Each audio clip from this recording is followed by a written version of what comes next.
Bom, havendo número legal, declaro aberta a 16ª sessão ordinária do órgão especial do Colégio de Procuradores de Justiça, registrando aqui a presença do excelentíssimo senhor Corregedor-Geral do Ministério Público e dos Procuradores de Justiça a seguir nominados, doutora Sheila Cavalcante Pitombeira, doutora Maria Magnólia Barbosa da Silva, doutora Vânia Fontenelle Pontes, doutora Edné Teixeira Magalhães, doutor Francisco Rosiete Cavalcante, doutora Maria Aureni, doutora Fátima Valente, doutor Zé Raimundo Pinheiro, doutora Nádia Costa Maia.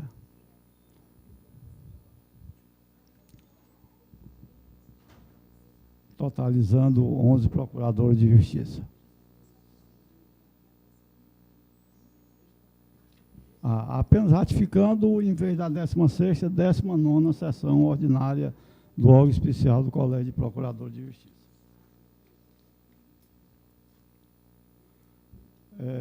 Informo que o senhor representante da Associação Cearense do Ministério Público, doutor Lucas Felipe de Azevedo de Brito, justificou a ausência em razão da participação em reunião da CONAMP em Brasília.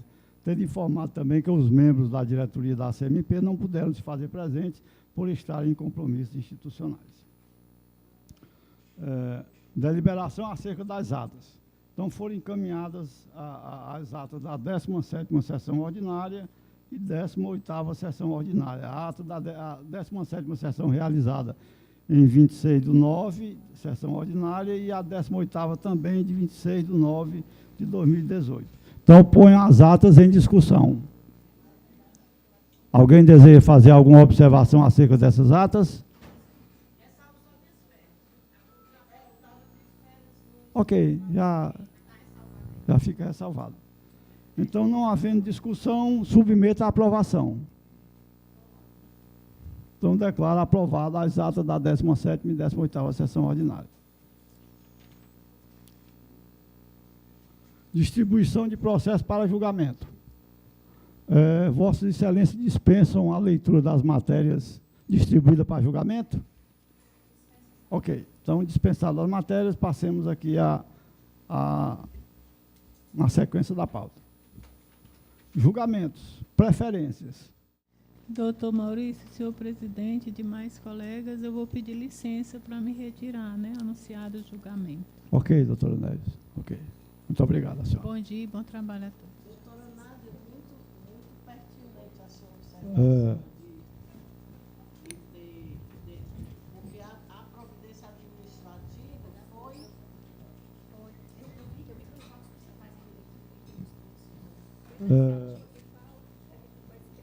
Meus colegas, eu teria, pela nossa sequência normal, nós teríamos um voto vista que estaria na relatoria onde o doutor Osiete teria pedido vista. Contudo, nós temos aqui um outro processo, em que é um outro recurso, em que o advogado da parte já está aqui desde cedo, e eu queria pedir permissão ao colegiado para conferir a preferência a esse feito. Nós somos da casa aqui, eu acho que não há prejuízo nenhum, na sequência nós continuaremos com o nosso processo da pauta. Pois não, doutor? Ok, doutor Ricardo. Muito obrigado ao senhor. Doutor Maurício. Então, doutor Maurício. Pois não, doutor Zé? É só uma informação. Eu recebi e vou repassar ao doutor colegiado. Na sessão anterior, eu sugeri, e a minha sugestão foi acompanhada pela doutora Sheila, que nós já poderíamos, naquela sessão, ter julgado este processo. Até mais, doutor. Porque entendia eu, naquela ocasião, como continuo entendendo, por não se tratar de procedimento administrativo disciplinar, não há necessidade de notificar tanto o doutor Daniel, como a doutora Sofia, e mesmo a representante, no caso, a doutora Maria Irismar. O fato é que o SEV do NUSIT me informou aqui durante a sessão que se dirigiu nada menos do que 8 vezes na tentativa de notificar o doutor Daniel Vigílio. Todas infrutíferas. E eu alertava já naquela ocasião o doutor colegiado para esse aspecto. Mas, enfim, acho que hoje nós deveremos julgar, então, esse processo. Eu trago essa informação porque ela me foi repassada e acho que é de interesse de todo o colegiado. Muito obrigado.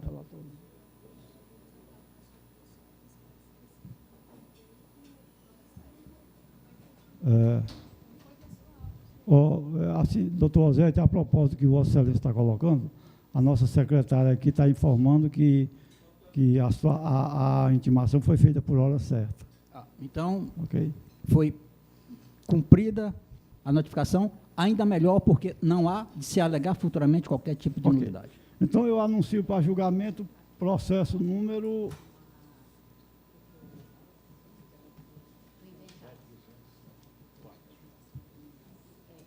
O processo número 06021/2017, dígito 2, anexo processo 27204/2017, dígito 9, e 42778/2017, dígito 3, da relatoria do excelentíssimo Procurador de Justiça, do doutor Luiz Eduardo dos Santos, a quem eu concedo a palavra para a leitura do seu voto. Muito obrigado. Senhor presidente, eu pediria apenas para que a sessão fosse gravada, mas sem o áudio, por causa que se refere... Sem a transmissão. Sem a transmissão, Ok. exatamente. Muito obrigada, doutor Luiz Eduardo. Presidente, pela ordem, Outubro. eu quero pedir vista Está dos autos. pronto. Ok. Doutor Pinheiro pediu vista, então, concedida a vista para o doutor Pinheiro. Igual a doutora Nádia, eu peço desculpa e licença aos colegas, eu tenho sessão agora às 13h30, então devo me retirar da sessão. Doutor Maurício, devolvo a presidência a Vossa Excelência, Ok, com muito obrigado, honra e doutora gosto. Sheila.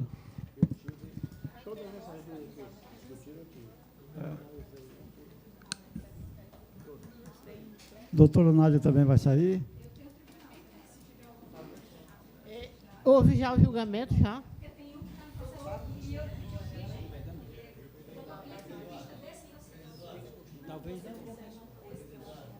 Pode?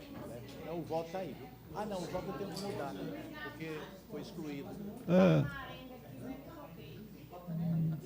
Ok. Bom, na sequência tem um voto vista, o voto vista do doutor Francisco, é o processo número 15454/2018, dígito 2, onde a relatora é a doutora Maria de Fátima Pereira Valente e pediu vista o doutor Francisco Osiete Cavalcante Filho. Tem. 2, 4, 6, Já se faz tarde, doutor 12, Maurício. 14. Um abraço. Doutor, obrigado. Todas as dúvidas que Já se faz o doutor Zé tarde, teve, quase todo mundo que você votou antecipadamente, eu tive, estudei muito, por isso que demorei. Todo,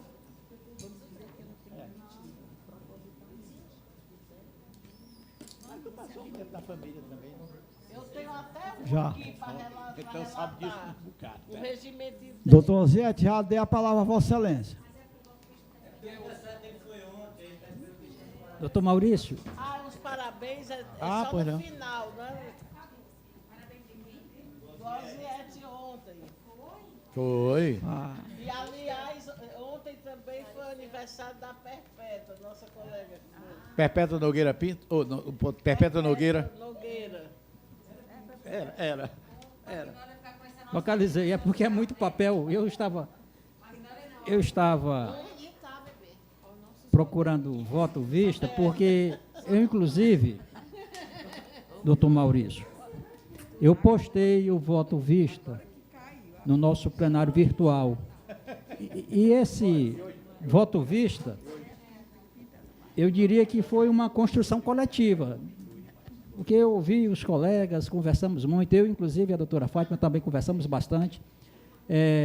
o voto por ela proferido. Eu acompanho em parte. Enfim, nós divergimos basicamente em relação ao colega alegar o seu impedimento ou a sua suspeição nas férias, porque isso deslocaria a atribuição do procurador natural do processo só porque ele está de férias. E fiz um acréscimo em relação àquela situação de se fixar um prazo mínimo para que possa ser provido o cargo de procurador, nos casos de aposentadoria ou mesmo de falecimento.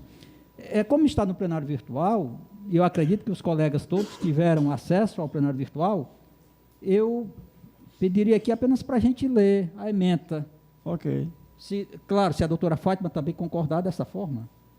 Não sei se ela... Doutora Fátima. Doutor, o senhor não está com o uso da palavra para o seu voto vista? Ela não precisa concordar, não. Você pode Não, é dar porque seu eu voto estou vista. solicitando venha ao plenário apenas para ler a ementa. Ah, sim. Porque são 8, 9, 10 folhas. Ah, mas eu estava de férias, eu quero a leitura total. Tudo bem. Eu não estava vendo nada, eu só estava vendo o plenário dos presidentes. Eu quero não, doutor, eu quero escutar a voz de vocês, Então, do Osiete, eu acho eu lindo. Vamos vou ler. lá, lê. Magnólia, você ficou aí no seu brinquedo? Tem um jeito de eu concordar com vocês. Vai Já lá, que Vossa Osiete. Excelência insiste, eu vou ler. Lê. Órgão especial do Colégio de Procuradores de Justiça do Ministério Público do Estado de Ceará. Processo número 15.454/2018, dígito 2. O assunto, proposta de resolução que visa alterar a resolução 44/2017 do órgão especial do Colégio de Procuradores de Justiça. Interessado, Procurador-Geral de Justiça. Voto vista. Tratam os autos de proposta de resolução encaminhada à apreciação e deliberação deste colendo o órgão especial do Colégio de Procuradores de Justiça, em obediência ao disposto no artigo 31, inciso 2, alínea A, da Lei Complementar número 72, de 12 de dezembro de 2008, Lei Orgânica e o Estatuto do Ministério Público do Estado de Ceará, tendo feito sido distribuída a douta relatora, excelentíssima senhora doutora Maria de Fátima Pereira Valente, a qual, na 16ª sessão ordinária, proferiu seu brilhante voto, no sentido de acompanhar a propositura do excelentíssimo senhor doutor Plácido Barroso Rios, Procurador-Geral de Justiça do Estado de Ceará. A proposta e o presente voto vista, que submete à apreciação dos distintos pares, visa alterar a resolução número 44/2017 do órgão especial do Colégio de Procuradores, a qual dispõe sobre a organização, o funcionamento e as atribuições das Procuradorias de Justiça, para o fim de se prever o destino dos processos em que o titular ou o substituto automático de determinada Procuradoria de Justiça declara seu impedimento ou a sua suspeição nos autos de processo judicial. Desta forma, procura-se regulamentar a nova distribuição ou redistribuição dos autos judiciais, no sentido de se promover a efetiva equidade na divisão de trabalho entre todos os órgãos de execução de segunda instância, conforme o que é disciplinado no sistema de compensação, já previsto no artigo 11 da Resolução 44/2017, publicada no Diário Oficial do Ministério Público de 22 de junho de 2017, as folhas 6 e 8, anexa a este voto. Como se disse, o debate sobre essa alteração se deu em razão de conflito negativo de atribuições entre o 19º Procurador de Justiça e a 15ª Procuradora de Justiça com atuação na área criminal, Vossa Excelência. Em razão do impedimento firmado pelo substituto automático da 29ª Procuradoria de Justiça ao ensejo de manifestação e apelação, doutor Pedro Cassimiro. Decidindo sobre o conflito, as folhas 12 e 15, Sua Excelência, doutor Plácido Barroso Rios, Procurador-Geral de Justiça, reconheceu a inexistência de regulamentação específica versando sobre os casos de substituição de Procurador de Justiça nos casos de impedimento ou suspeição, haja vista que as resoluções número 02/2012 e número 20/2015, expedidas pelo órgão especial do Colégio de Procurador de Justiça, delimitam as substituições automáticas apenas em fase de férias, licenças, afastamentos ou vacâncias.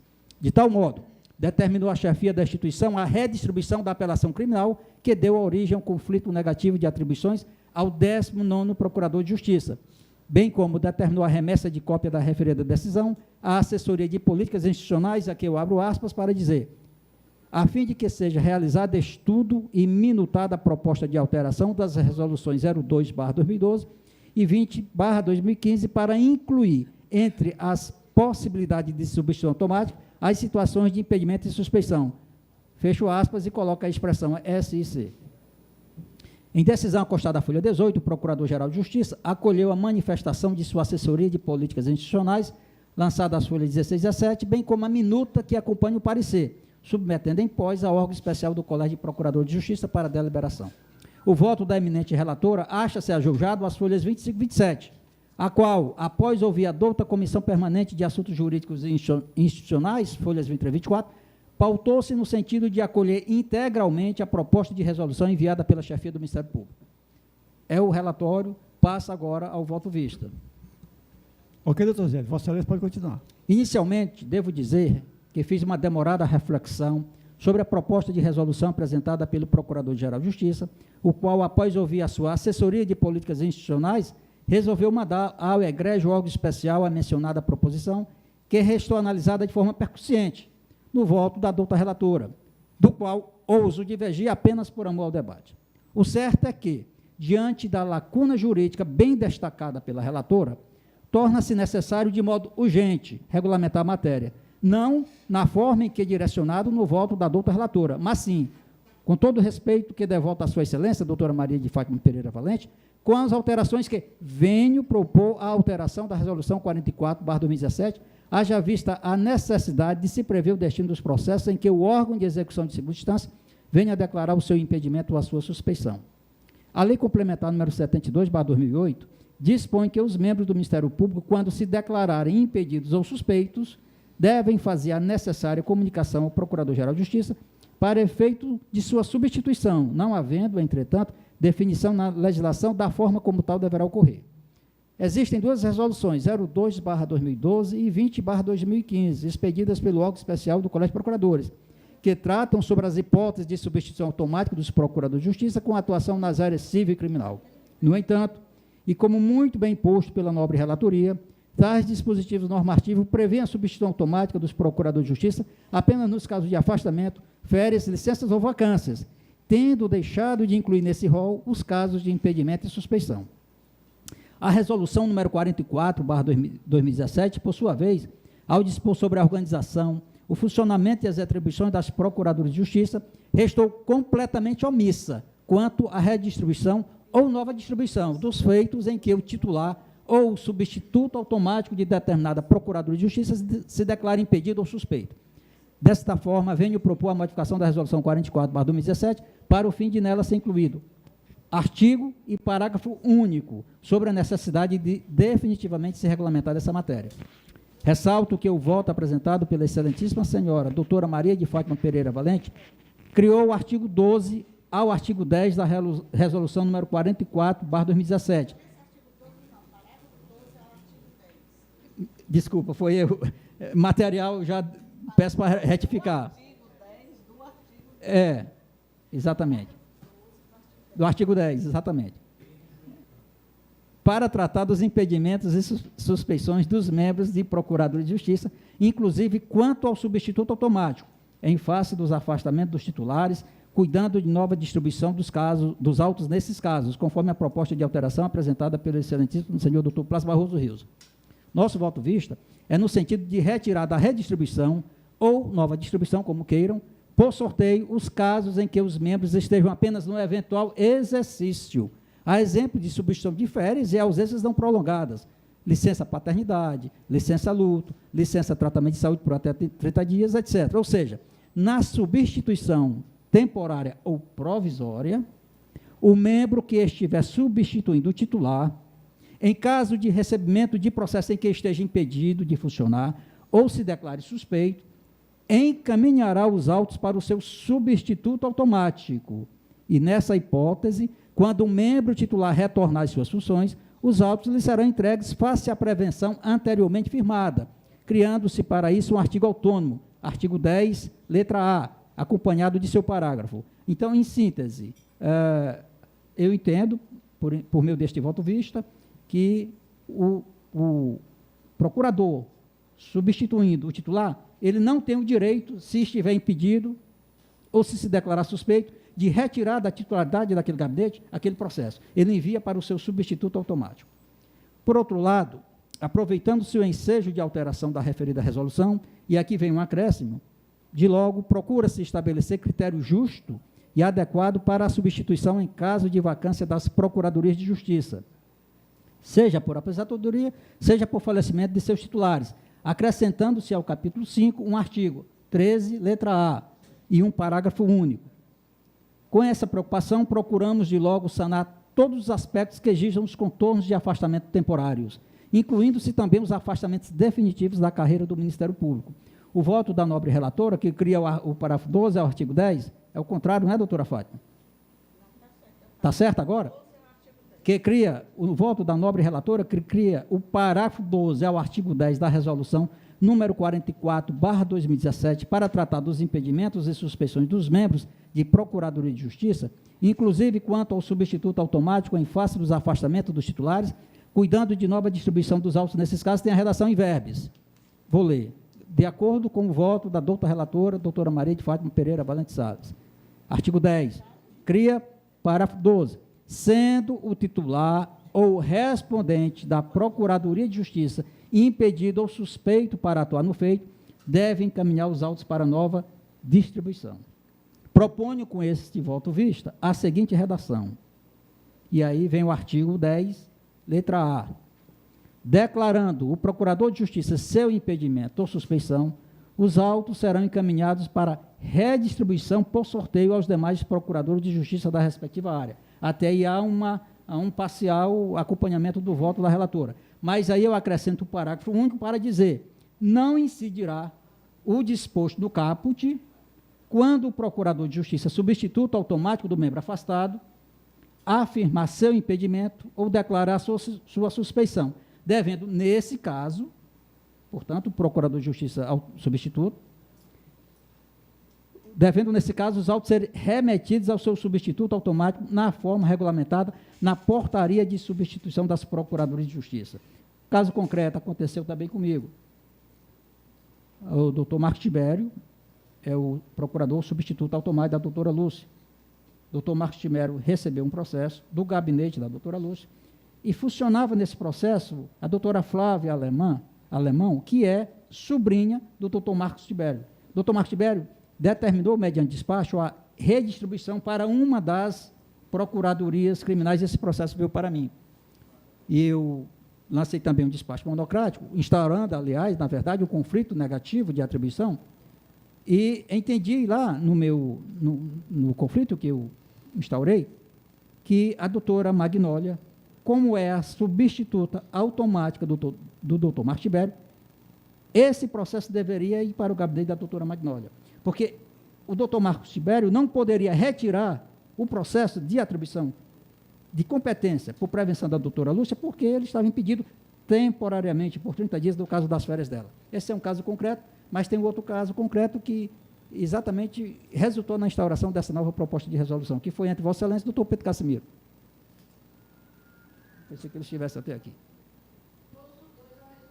Dessa forma, nos casos de impedimento ou suspeição de procurador de justiça, em relação a determinado processo, os autos deverão ser encaminhados para uma nova distribuição entre as procuradorias de justiça. No entanto, quando tal se der no curso da substituição, não haverá nova redistribuição, e sim encaminhamento dos autos para o seu substituto automático, na conformidade com a portaria de substituição das procuradorias de justiça vigente. Quanto ao mais, deve ser realizada a compensação de processos de que trata o artigo 11, inciso 2, da resolução número 44/2017 do órgão especial do Colégio Especial, do órgão especial do Colégio Procurador de Justiça. Então, essa é a nossa única e parcial divergência. E aqui eu passo agora a ler o meu voto em relação ao segundo aspecto, porque eu acrescentei aqui um novo dispositivo para tratar de uma outra situação. Continuo. Por último, visando a equalização da substituição automática em caso de falecimento ou aposentadoria de membro da segunda instância, proponho, por esse voto visto, a inclusão do artigo 13, letra A, ao capítulo 5, da remoção, a resolução número 44/2017, para o fim de se evitar, venha a Procuradoria de Justiça vacante ser fechada.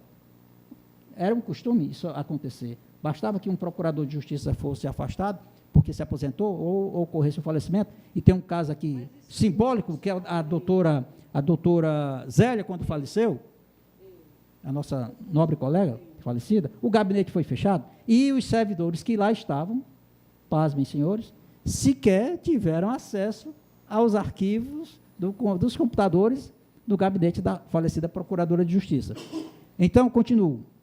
Para o fim de se evitar, venha a Procuradoria de Justiça vacante ser fechada, como se extinta estivesse, fato que vem ocorrendo sistematicamente nesta instituição, quando, em verdade, o gabinete deve continuar recebendo os autos por distribuição, seja mediante prevenção, seja mediante sorteio, vindo tais processos a serem despachados pelo Procurador de Justiça substituto automático, até o preenchimento definitivo do cargo, mediante remoção ou promoção dos interessados. Neste último caso, promoção, devendo ser realizada em até 120 dias. É um tempo mais do que razoável, segundo eu entendo. Desse modo, o acréscimo do novo artigo ao referido capítulo, que aqui se propõe efetuar, ficaria com a seguinte redação. Artigo 13A. Ocorrendo vacância do cargo de Procurador de Justiça, em face de aposentadoria ou morte do titular, os autos serão normalmente distribuídos ao gabinete vacante, os quais serão objeto de análise pelo substituto automático ou procurador de justiça convocado, conforme o caso, com apoio e auxílio dos servidores da Procuradoria Vaga. Portanto, deveremos permanecer com os gabinetes todos abertos. Parágrafo único. Após esgotado o prazo de remoção previsto no artigo 13, o cargo vago deverá ser preenchido por promoção em até 120 dias. E aqui a minha preocupação, colegas, é no sentido de que nós vivenciamos aqui na instituição casos em que a Procuradoria passou mais de ano sem ser efetivamente provida, frustrando, no meu sentir, legítimo interesse de promotores da entrância final que estavam habilitados ou queriam se habilitar a essa promoção. Então, concluindo, diante do que até aqui exposto, nosso voto vista, com especial vênia, modifica parcialmente o voto da douta relatora originária, a razão por que acompanho parcialmente a posição externada pela douta Comissão Permanente de Assuntos Jurídicos e Institucionais do Colégio do Óculos Especial, motivo porque venho propor de forma alternativa as alterações acima explicitadas com o acréscimo dos artigos e parágrafos propostos. É como voto. Muito obrigado pela atenção com que me ouviram e a paciência também. Bom, como o voto visto propõe algumas alterações ao voto da relatora originária, eu vou ouvir a relatora originária para dizer se acata ou não a posição do voto vista. Excelência, eu continuo com o meu parecer dado na sessão anterior. Não acato, mantenho. Na forma como eu estaria. Ok.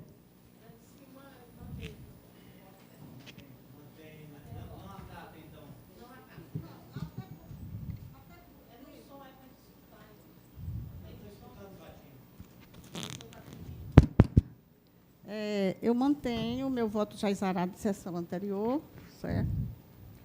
Que eu acompanho integralmente. Há 2 estudos que já foram realizados pela nossa comissão e a comissão de auxílio ao procurador, né? Foi muito bem estudado e relatado, e a inclusão desse último artigo ofertado aí no voto vista não fazia parte do nosso pedido, do processo originário, entende? Então, eu mantenho o voto apresentado. Com todo respeito ao colega, né, mas continuo com o meu voto. Ok. Então, pronto. Então, vamos começar a coleta dos votos. Doutora Magnólia, como vota Vossa Excelência? Com o voto da relatora originária ou com o voto visto?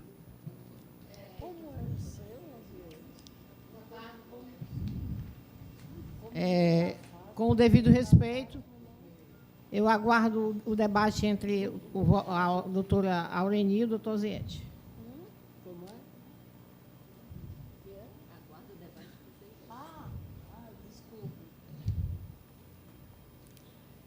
Boa tarde, senhores.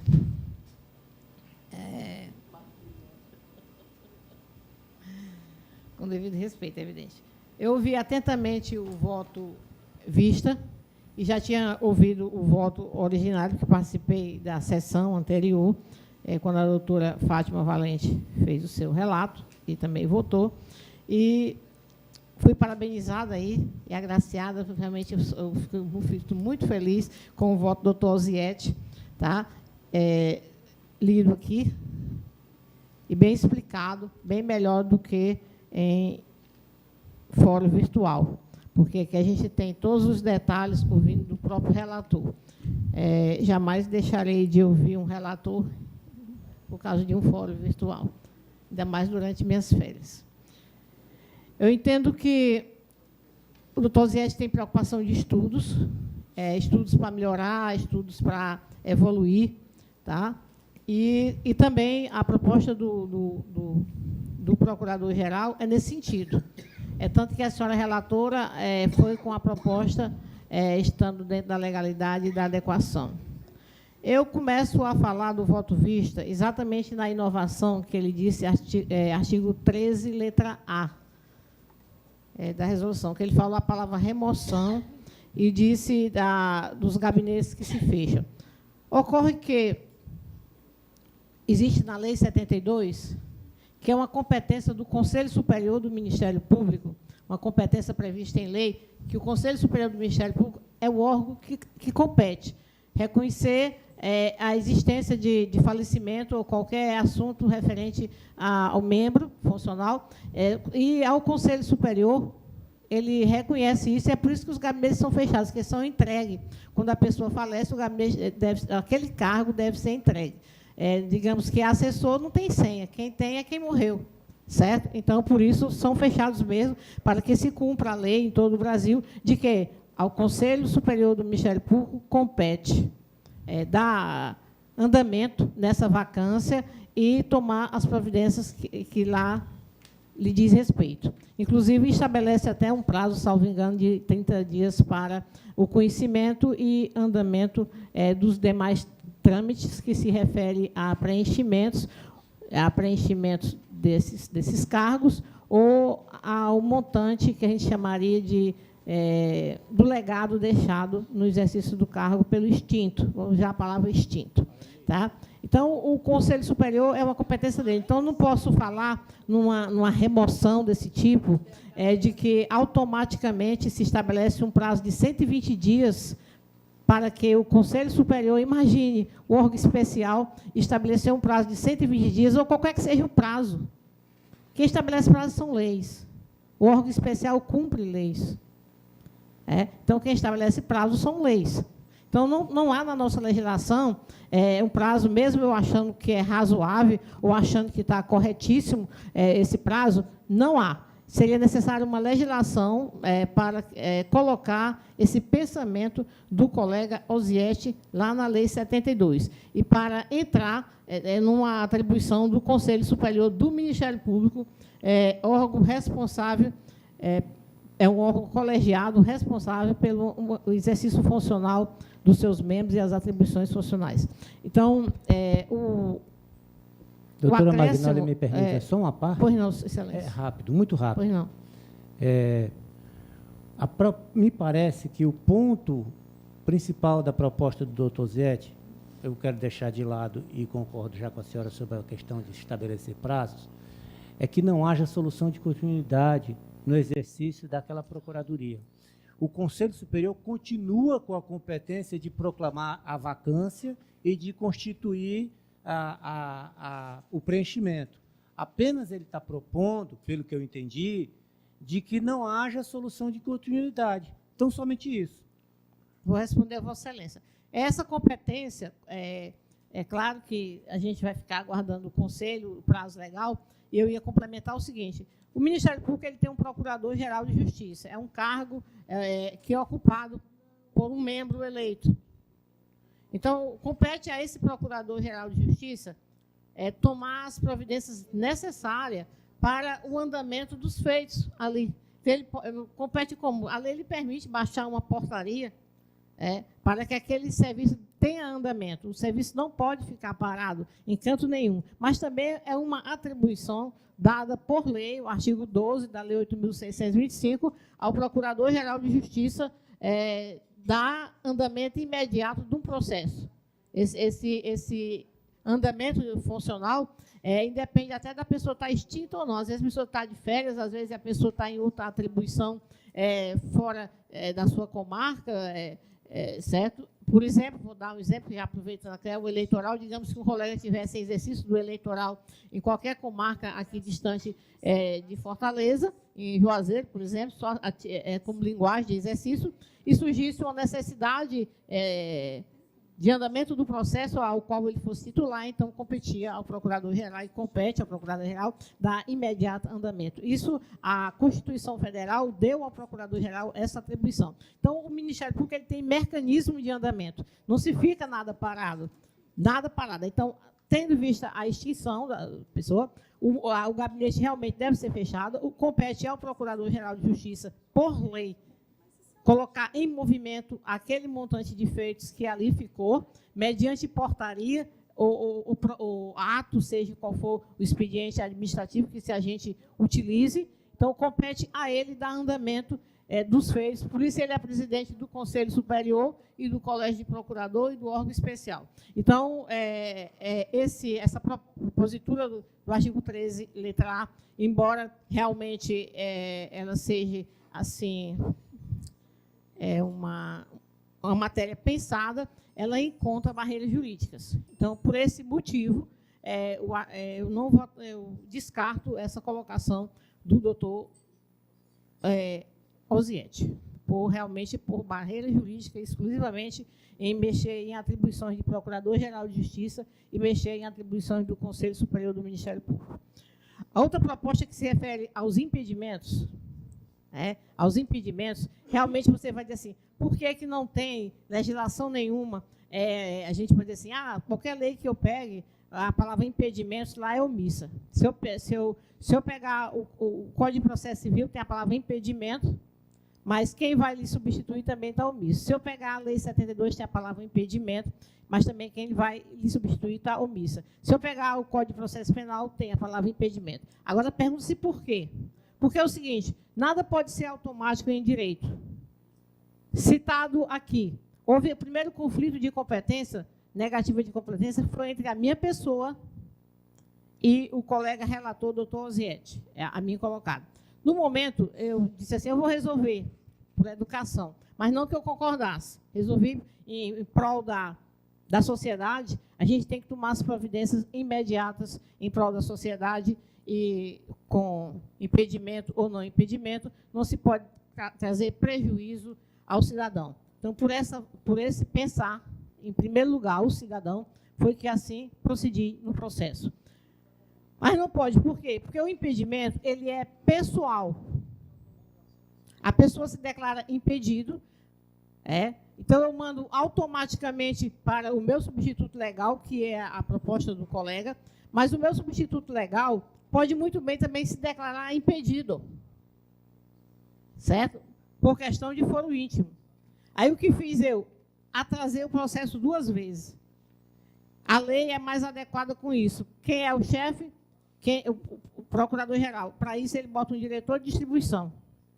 Então, deve retornar, sim, ao diretor de distribuição, para que ele verifique antecipadamente se tem algum colega que não é impedido, e a ele seja distribuído.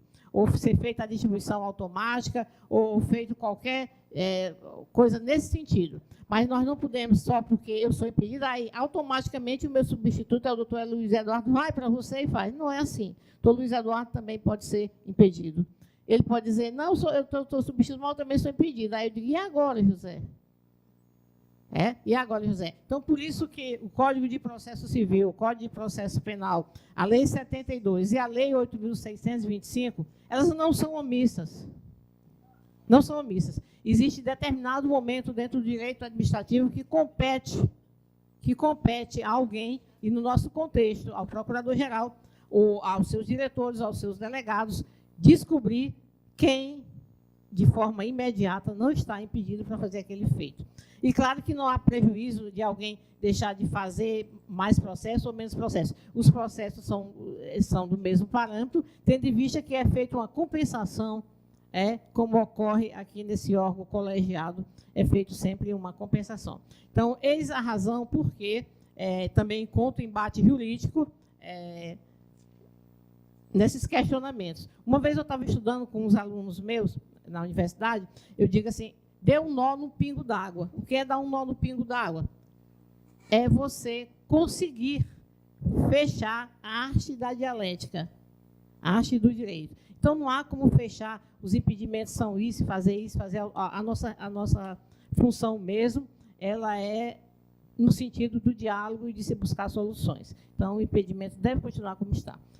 Razão porque, novamente, por embate jurídico, eu rejeito as duas propostas do voto vista e, com certeza, senhora relatora, eu voto com Vossa Excelência, tendo em vista que tive a oportunidade de, como membro da comissão legislativa institucional desse órgão, a Vossa Excelência utilizou-se desse expediente, tive a condição de observar a legalidade da proposta. Então, ao observar a legalidade da proposta, quer dizer que Vossa Excelência buscou conhecimento adequado e deu um parecer realmente dentro do enquadramento jurídico. Dessa forma, como Vossa Excelência, voto com a relatora. É isso aí. Ok. Obrigado, doutora Magnólia. Doutor Luiz Eduardo, como vota Vossa Excelência? Eu tinha me pronunciado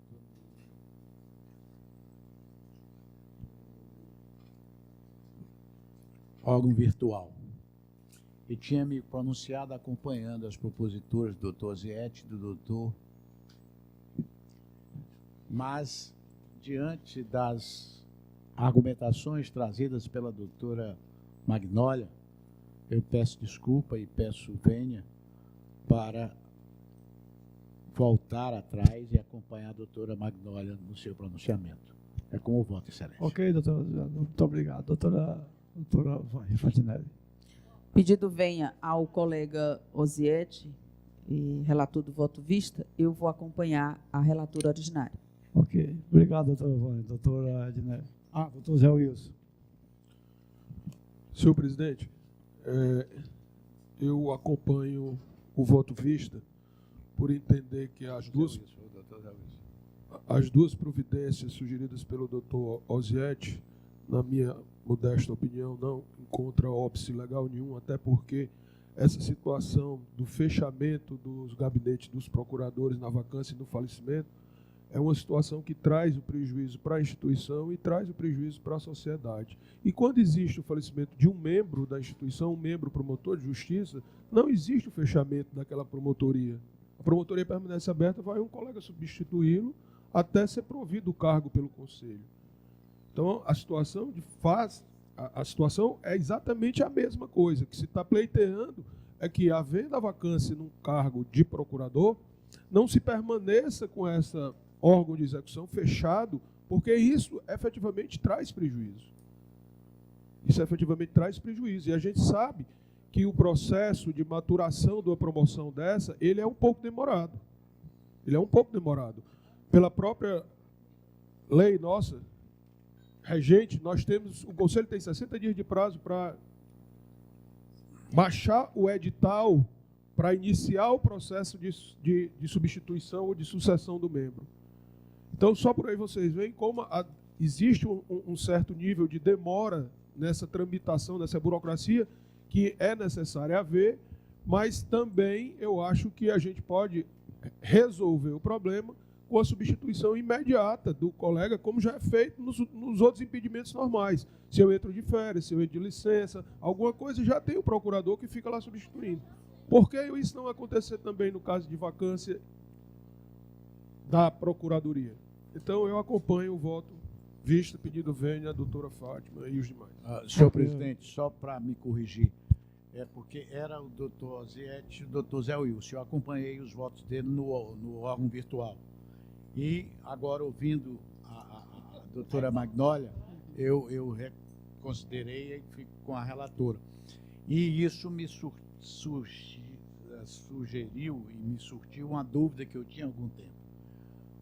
O julgamento virtual é bom ou não? Porque quando a gente vem para cá e para as discussões, aparecem coisas que virtualmente não aparecem.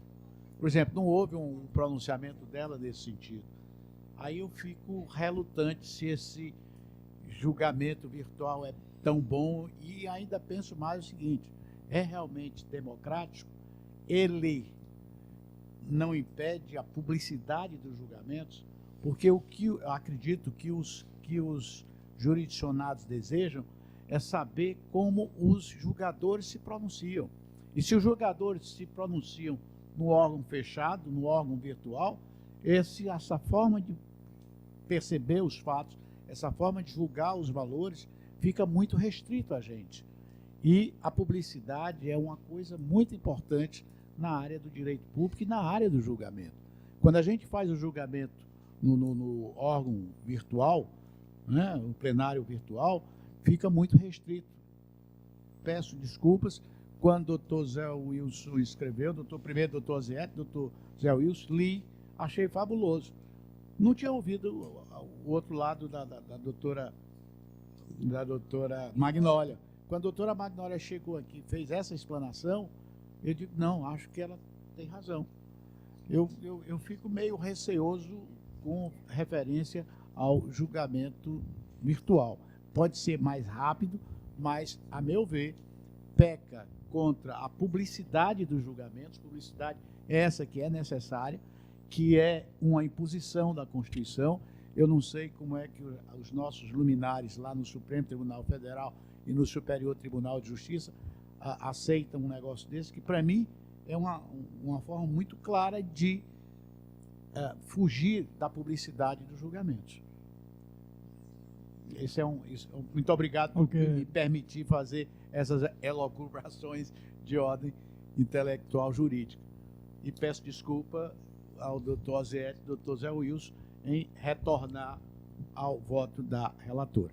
Muito obrigado, doutor. Muito obrigado e desculpe. Obrigado, doutor. Doutora Edné, como vota Vossa Excelência? Bem, se o senhor me permite, eu acho muito importante o plenário virtual, e isso não vai impedir nenhuma discussão. Eu posso concordar, e se tiver algo a debater, não há impedimento disso. Por isso que eu continuo achando uma boa sugestão o plenário virtual. Bem, a gente tem que mudar e mudar para melhor, para solucionar. Respeito o brilhante voto da doutora Magnólia, devemos cumprir com as competências, não podemos burlar com as competências, mas como o nosso corregedor falou, já a nível de primeiro grau, a nível de promotorias, não se fecha a promotoria, se continua trabalhando normalmente, eu voto no sentido que haja essa modificação no intuito de dar maior agilidade aos processos e à sociedade. Então, acato o voto vista e o voto da relatora. Ok, obrigado, doutora Edné. Doutor Miguel Ângelo, como vota Vossa Excelência? A situação, a fala da doutora Edné foi emblemática.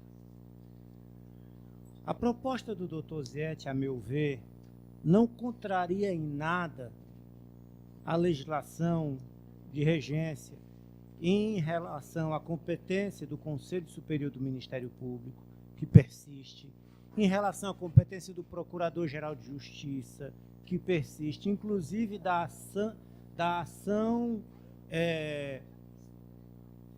discricionária de seu poder para pôr em condição de ser preenchida aquela vaga. Discordo do colega Oziete quando nós cartesianamente entendemos que 120 dias é um prazo razoável. Nem sempre é. Um mero recurso de um indeferimento vai levar, como o doutor Zé Wilson disse, 6 meses, 1 ano. Aconteceu comigo, com ele. A nossa promoção levou quase 1 ano. Por quê? Porque havia uma pendência recursal feita por mim mesmo. Portanto, estabelecer um prazo, penso que é engessar o que é engessável. engessada. Essa palavra nem existe. O que não é possível engessar. Agora, a melhora para melhor, como disse a doutora Edneia, e disse muito bem dito, é o que a administração chama hoje de inovação disruptiva. É a quebra de um paradigma que nós estamos a utilizar, como na poesia de Fernando Pessoa, as roupas que têm as nossas formas e os caminhos que nos levam sempre para os mesmos lugares, mas nós estamos entendendo que incluir a possibilidade, como o doutor Zé Wilson sustentou, e ele é o controle nosso aqui dentro. Ele tem a fala mais autorizada, ele, porque ele é o nosso controle aqui dentro. Apenas para que não haja solução de continuidade. Por quê? Porque a solução de continuidade, esta sim, gera prejuízo irreparável, notadamente quando se trata das ações coletivas e das ações penais de natureza constitucional. Falo de habeas corpus, falo de mandado de segurança e de tantas outras. Então, essa disrupção ela é necessária para que a gente quebre o paradigma, mas para que a gente respeite a legalidade de natureza constitucional. Então, sendo assim, o meu voto é com o voto vista, porém, não acatando a proposta de prazo a ser estabelecido. Então, meu voto é na forma como foi apresentado do doutor José Wilson, de que nós podemos, sim, entender de que inclui-se o artigo 13º na resolução, para que não haja solução de continuidade, porque assim nós estaremos fazendo uma prestação de serviço ainda melhor. É como me manifesto. Ok, doutor Miguel, muito obrigado. Doutor Aureni, com o voto da Vossa Excelência.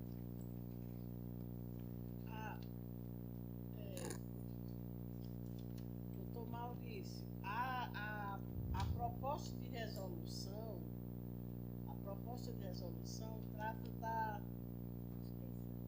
do destino dos processos em que o titular ou respondente de determinada Procuradoria de Justiça declara-se impedido ou suspeito. Se restringe a isso. Não vai tratar dos casos de vacância, nem de vacância ou impedimento. Então, ou não, no caso de vacância. Por morte ou por aposentadoria. Então, eu acompanho o voto da relatora. Ok. Obrigado, doutora Aureni. Doutora Águida, com Também o voto da Vossa acompanho o Excelência. voto da relatora. Doutora Fátima Valente, já votou, voto. Doutor Pinheiro.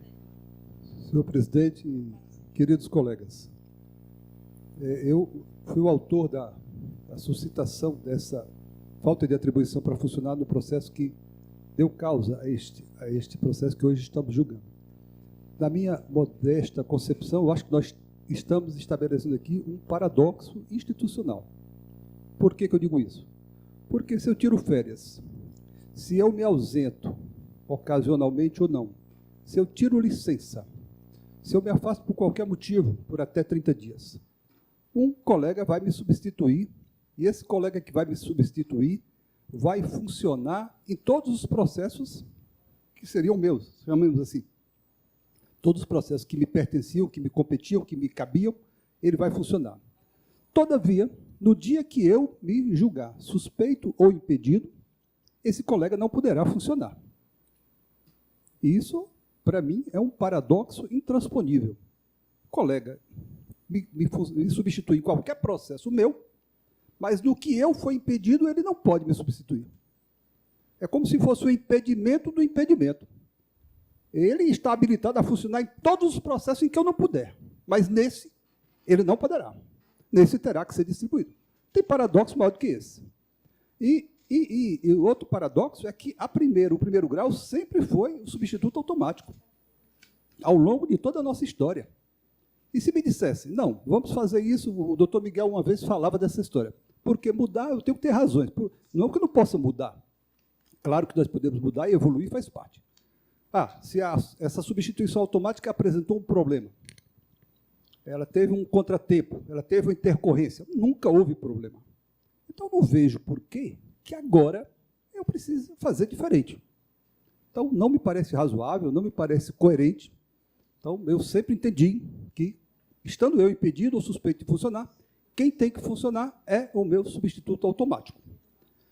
Então, peço vênia à doutora Fátima e peço imensas vênias ao doutor Osiete, porque eu compartilho, e ao doutor Zé Wilson também, que foi que levantou inicialmente esta questão. Compartilho demais essa preocupação do preenchimento provisório da Procuradoria, porque nós sabemos que as procuradorias, quando vagam, e promotorias também, elas são literalmente desmontadas. Eu até me contaram uma história aqui, quando eu falei isso aqui no corredor, me contaram uma história que eu vou compartilhar bem rapidinho para vocês, para a gente descontrair um pouquinho, estamos todos cansados. Me disseram que, num certo momento em que a Procuradoria vagou aqui, um colega esperava a sala. O colega estava esperando a sala. Disseram, não, quando vagar uma sala, você vai ter a sala. Né? Mas dizem que ele confiou e tal, e quando foi nas 4 horas da tarde, ele ficou aqui, trabalhou até a tarde, quando ele chegou no dia seguinte, a sala já não existia mais, os assessores tinham sido exonerados, a mobília tinha sido removida e a sala estava ocupada com outra finalidade. Não é folclore, não é verdade. O que é um absurdo. Né? Não é folclore, não é verdade. Pois é. Então, eu compartilho demais dessa preocupação, até disse a todos eles que eu estou disposto a gente provocar o procurador. A nossa lei prevê que nós podemos, o colegiado pode provocar o procurador. Eu entendo que a preocupação é lícita, é cabível, é legítima e tudo mais. Eu só compreendo, assim como o doutor Aureni já, de certo modo, antecipou, eu só compreendo que ela não se comporta no objeto deste processo. O processo já tem causa de pedido, tem objeto definido, eu não poderia alterá-lo agora.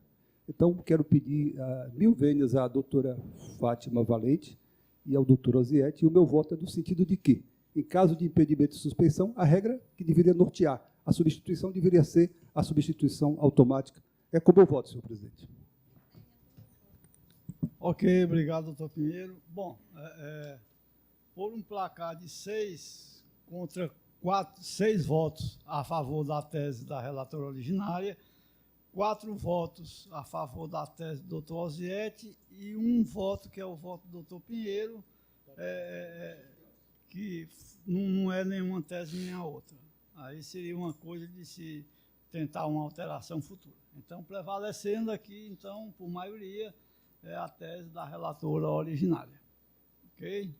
Proposta de alteração nos moldes sugeridos pelo Procurador-Geral. Bom, colegas, eu tenho aqui estava pretendendo trazer hoje o processo relativo à escolha do membro padrão e amigo do Ministério Público. Tá certo?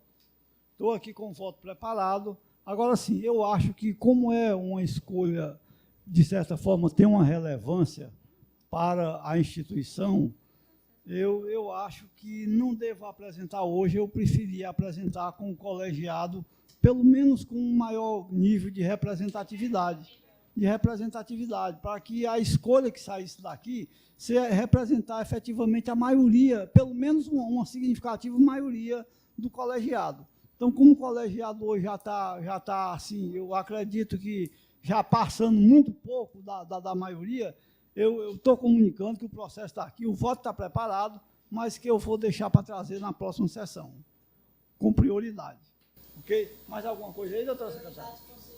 Bom, não tendo mais processo, não tem mais nenhum processo? Eu tenho um processo, mas eu não sei se todo mundo está querendo.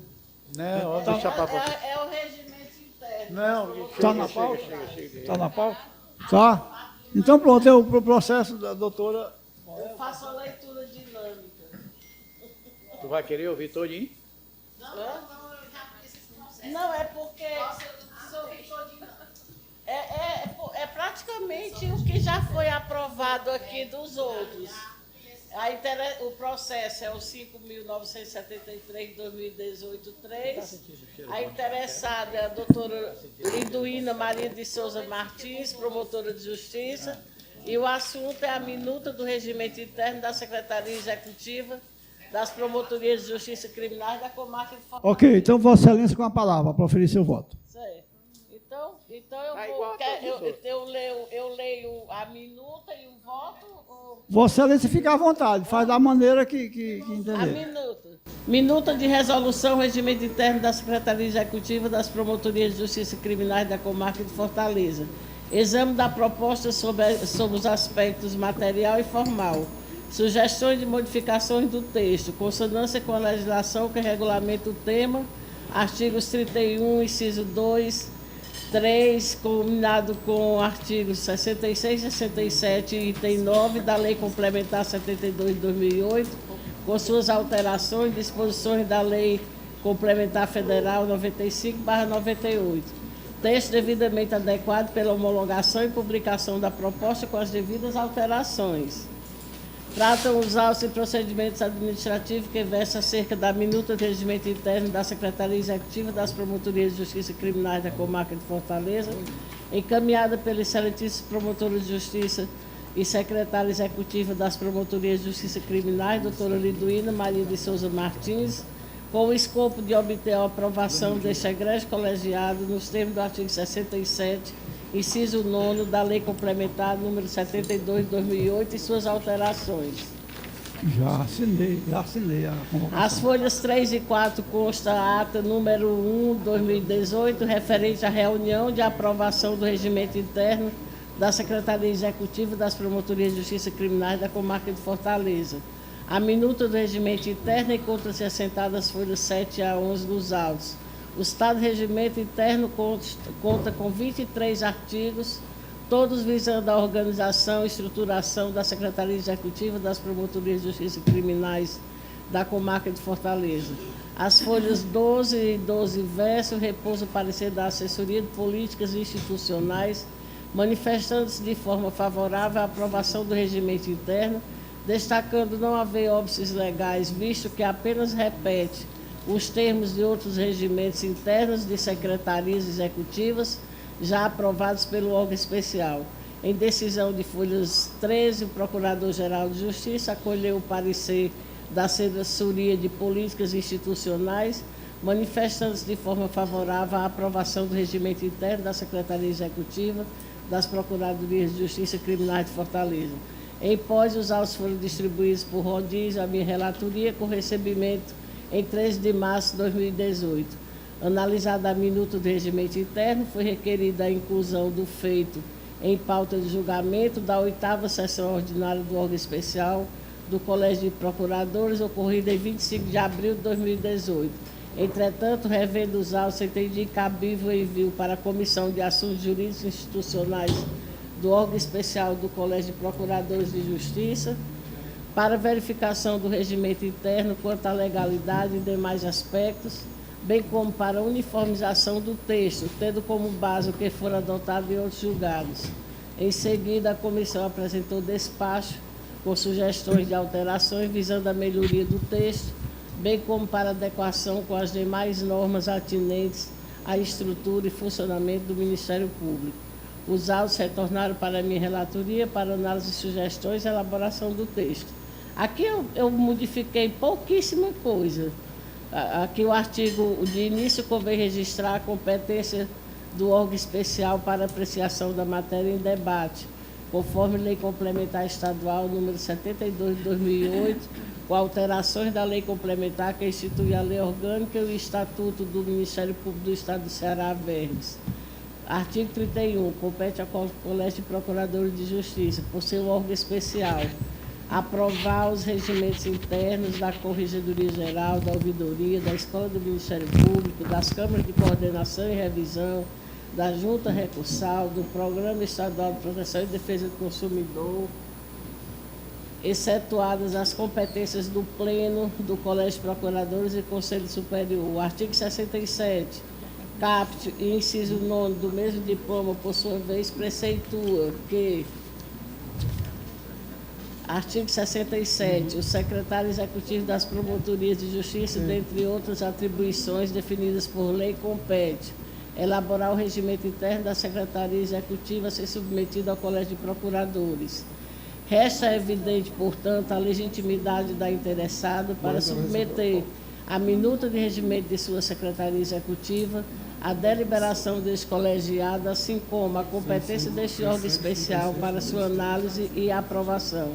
Sendo assim, passarei o exame da proposição regimental, pedido vênia para sugerir as seguintes modificações. Primeira, em contexto com as redações finais dos regimentos internos de outras secretarias, sugiro para fins de padronização e também com o escopo de se evitar repetições textuais desnecessárias, consoante prescreve a boa técnica legislativa, que a redação, ordem dos incisos do artigo 3º seja modificada nos seguintes termos. Redação original, artigo 3º. A Secretaria Executiva das Promotorias de Justiça Criminais da Comarca de Fortaleza é composta por item 1, membros do Ministério Público titulares, auxiliares e designados para atuar nas Promotorias de Justiça Criminais da Comarca de Fortaleza. Item 2, servidores nela lotados. Item 3, secretário executivo e vice-secretário executivo. Redação sujeita. Artigo 3º. A Secretaria Executiva das Promotorias de Justiça Criminais da Comarca de Fortaleza é composta por item 1, membros do Ministério Público titulares, auxiliares e designados para atuar nas Promotorias de Justiça Criminais da Comarca de Fortaleza. Item 2, secretário executivo. Item 3, servidores nela lotados. Então, aqui modificou apenas os auxiliares designados para atuar nas promotorias de justiça criminais, servidores nelas lotados. Aí tirou aqui, ficou só secretário executivo e servidores nela lotados. Segunda sugestão, posto que a composição da Secretaria Executiva já se encontra expressamente prevista no artigo 3º do Regimento Interno, sugiro a supressão do artigo 4º com a seguinte renumeração dos dispositivos posteriores. Confira-se. Redação original, artigo 4º. A Secretaria Executiva das Promotorias de Justiça de Execução Penal da Comarca de Fortaleza é composta por membros do Ministério Público do Estado do Ceará, titulares e auxiliares, com a atuação nas promotorias de justiça criminais da Comarca de Fortaleza. Aí a supressão foi total desse item aqui, porque está de acordo com o nosso código. É sabido que por força de... Terceira sugestão. É sabido que por força de disposto no artigo 66 da Lei Complementar 72 de 2008, o cargo de secretário executivo é privativo de membro do Ministério Público, devidamente investida em suas atribuições institucionais. O artigo 7º da Minuta de Regimento Interno subexame, contudo, prevê que o secretário executivo será escolhido dentre os seus integrantes, vocábulo este que aparenta dubiedade a ser evitada, haja vista que integrantes da Secretaria Executiva também são os servidores lotados naquela unidade, consoante redação do artigo 3º do ato regimental, o que, por óbvio, recai em uma contradição lógica em razão de não ser possível a assunção do cargo de secretário executivo por parte do servidor. Ademais, os servidores, evidentemente, também integram as promotorias de justiça, ainda que sob a condição de auxiliares. Anota-se, pois, sugestão em consonância verbo e graça com o texto aprovado em relação às promotorias de justiça de Tianguá e de Itauá. Redação original. Artigo 7º. O secretário executivo e o vice-secretário executivo das promotorias de justiça criminais da Comarca de Fortaleza serão escolhidos em escrutínio aberto dentre os seus integrantes para mandato de 1 ano, vedada a recondução, segundo as disposições da Lei Orgânica do Ministério Público do Estado do Ceará. Artigo 7º, a redação sugerida. O secretário executivo das promotorias de justiça criminais da Comarca de Fortaleza serão escolhidos em escrutínio aberto dentre os seus membros titulares ou auxiliares para mandato de 1 ano, vedada a recondução, segundo as disposições da Lei Orgânica do Ministério Público do Estado do Ceará. Conforme sugestão da Comissão de Assuntos Jurídicos e Institucionais, deve-se suprimir a proposta do vice-secretário executivo, vez que em outros projetos ficou estabelecida a substituição pelo promotor de justiça mais antigo com atuação nas promotorias de justiça dessa capital, que já está pacificado em outro. Com isso, sugere-se a supressão da referência ao vice-secretário executivo, constante nos artigos 7º, 8º, item 1, parágrafo 2º, 9º, parágrafo 1º e 2º, item 2, com as devidas adequações. Quinta, correção apenas para melhorar a disposição do texto e aplicar o padrão adotado em outros regimentos já aprovados. Segue sugestão. Redação original do artigo 9º. O exercício das funções do secretário executivo não implica prejuízo de suas funções nas promotorias de justiça de titularidade do eleito. Redação sugerida. O secretário executivo escolhido não será dispensado das atribuições decorrentes de sua titularidade. Sexta sugestão.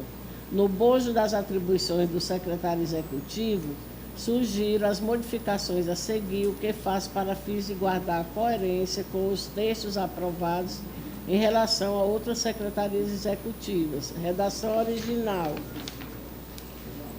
Artigo 10º. Compete ao secretário executivo das promotorias de justiça criminais da comarca de Fortaleza, dentre outras fixadas nesse regimento interno, convocar e promover reuniões internas mensais e reuniões extraordinárias com presença obrigatória dos seus membros, lavrando-se ata circunstanciada a ser remetida ao Procurador-Geral de Justiça e à Corregedoria do Ministério Público. Recomendar a instauração de processo administrativo e sindicância. Remeter até o dia 10 de cada mês ao Corregedor-Geral do Ministério Público o quadro estatístico dos processos distribuídos entre os membros no mês antecedente. Presidir as sindicâncias relativas às infrações funcionais dos servidores lotados na Secretaria Executiva e dos exercentes dos cargos de assessor de promotoria de justiça e remetendo relatório ao Procurador-Geral de Justiça. Redação sugerida. Compete ao secretário executivo das promotorias de justiça criminais da comarca de Fortaleza, dentre outras fixadas na legislação, convocar e promover reuniões mensais ordinárias e extraordinárias com presença obrigatória dos seus membros, lavrando-se ata circunstanciada a ser remetida ao Procurador-Geral de Justiça e à Corregedoria do Ministério Público. Comunicar ao Procurador-Geral de Justiça a ocorrência de fato que, em tese, se constitui em infração disciplinar, para fins de adoção das medidas disciplinares cabíveis. Remeter até o dia 10 de cada mês ao Corregedor-Geral do Ministério Público do Estado do Ceará quadro estatístico dos processos distribuídos e devolvidos, relatórios das atividades do mês anterior e as resenhas estatísticas recebidas dos promotores de justiça nos termos da Lei Orgânica do Ministério Público do Estado do Ceará. Sétima, correção de mero erro de digitação. Confira-se. Artigo 10º. Remeter até o dia 10 de abril de cada ano ao Procurador-Geral de Justiça sugestões dos membros. Aqui também.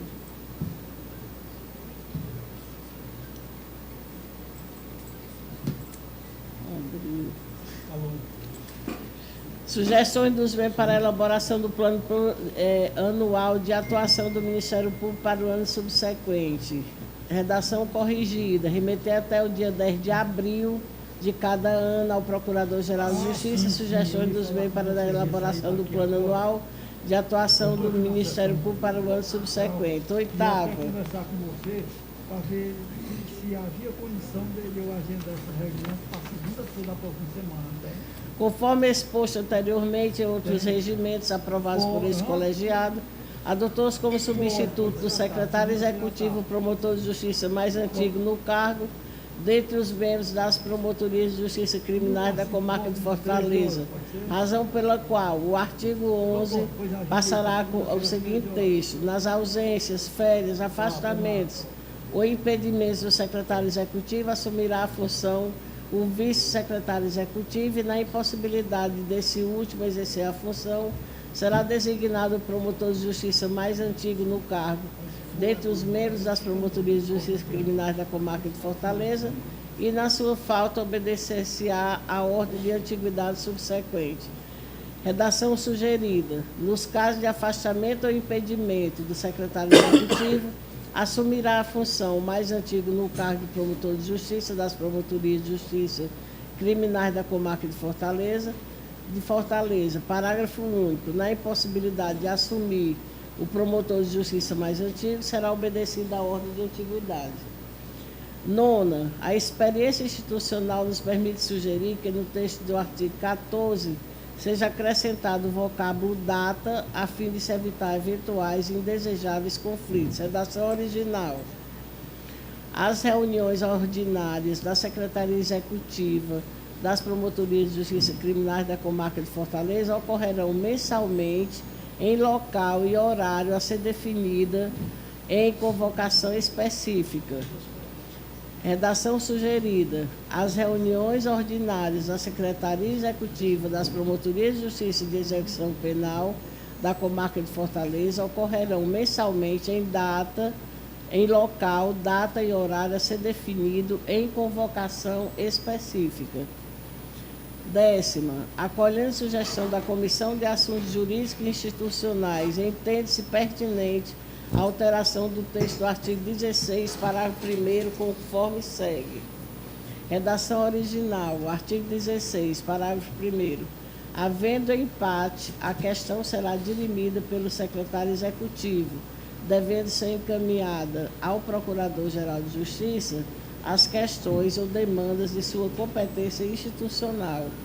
Redação sugerida. Artigo 16, parágrafo 1º.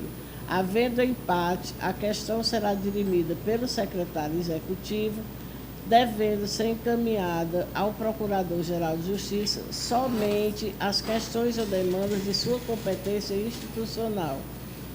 11ª, correção para melhorar a redação do texto. Confira-se.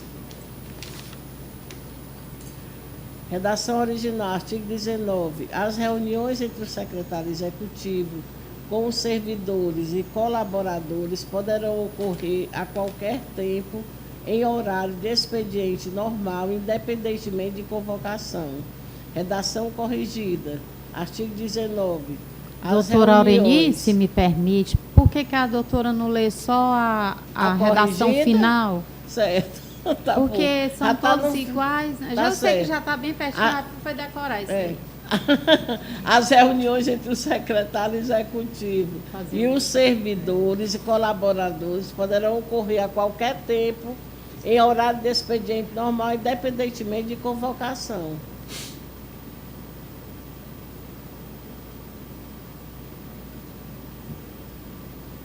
Independente de... pronto. 12ª. Então, vamos passar lá para a 12ª. Eu vou ler só a redação. Se os colegas concordarem, a redação, né? sugerida. Após a aprovação da proposta de reforma do regimento interno da Secretaria Executiva das Promotorias de Justiça Criminais da Comarca de Fortaleza por seus integrantes, o texto subscrito será encaminhado à deliberação do órgão especial do Colégio de Procuradores de Justiça. 13ª. Correção para aplicar o padrão adotado em outros regimentos já aprovados. Artigo 22. Os casos omissos serão resolvidos pelo secretário executivo das Promotorias de Justiça Criminais da Comarca de Fortaleza. Diante do exposto, diante de tudo que acima restou coligido, voto pela aprovação do regimento interno da referida Secretaria Executiva, com as ressalvas acima declinadas, sem antes, contudo, nos colocar à disposição dos eminentes colegas a respeito das novas sugestões e ou ponderamentos em relação àquelas aqui já esposadas. É o voto. Obrigado, doutora Aureni. Bom, os colegas desejam algum esclarecimento? Posso... Eu quero deixar claro que a doutora Liduína e demais partes interessadas foram convocadas, foram certificadas dessa... Ok, doutora Aureli. Então, todos aprovam? Sim, excelência. Ok. Doutor Miguel, eu inicialmente queria pedir desculpa a Vossa Excelência, porque quando eu perguntei aqui à nossa secretária se tinha mais processo, a doutora Aureli... Ok, então pronto. Então os processos que tinham aqui eram o de vossa relatoria.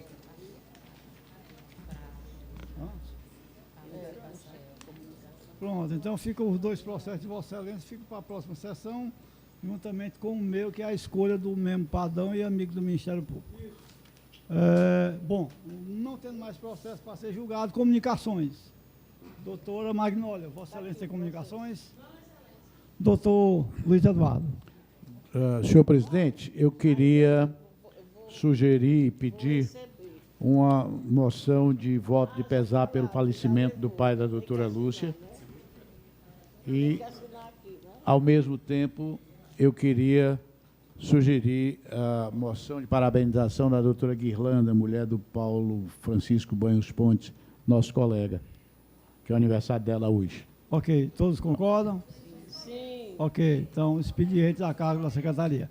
Doutora Vângela, Vossa Excelência tem comunicações? Agora vamos cantar os parabéns para Doutor Ziete, Parabéns pra você, essa data querida, muitas felicidades, muitos anos de Doutora Você fugiu de ontem, você escapou Não, ontem, hoje não escapa. não, doutor Maurício, a comunicação que eu teria seria o voto de pesar, mas já foi. Ok, doutora Edneia. Então vamos mandar um Do- voto para a doutora Perpétua. doutor Zé William. ótimo. É verdade. Doutor Miguel Ângelo, comunicações. Doutor Oziete, comunicações. Doutora Aureni. O voto da doutora Perpétua. Voto de parabéns, à doutora Parabéns, Perpétua. Doutora Águida, comunicações. Que era o dia do Oziete. Ok, ok. Ok. Doutor Pinheiro. Nenhuma comunicação, senhor presidente. Ok, então não havendo mais nada a ser tratado, agradeço a presença de todos e queria apenas comunicar que acabei de subscrever aqui uma convocação de sessão extraordinária para segunda-feira para a decisão acerca do orçamento do Ministério Público.